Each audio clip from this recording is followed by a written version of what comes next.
in this one, what I'm going to do is just add some of the upstairs doors. So let's get started.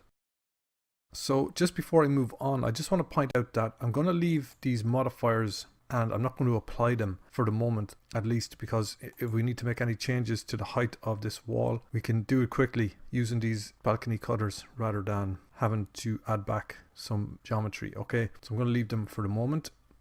So to begin with this one, I'm going to press 7, come into top view, zoom in here. I'm going to press Z and bring up wireframe. If I select this object, I can tab into edit mode. I'm going to press A to deselect. I'm going to press B for box selection. Shift S, cursor to selected. Okay, I have my insertion point. So I'm going to come back to object mode. And if I come up to create, I'm going to select a door. And I'm going to choose my preset internal doorways. And my door is in place. Okay, I need to rotate this now. So RZ180. Press and hold the middle mouse button. Press Z, come back to solid. Select the door section. And just press R. Just make sure that's opening inwards and correctly. So just left click and that's fine. I can come up to my rotation on this and just zero that out.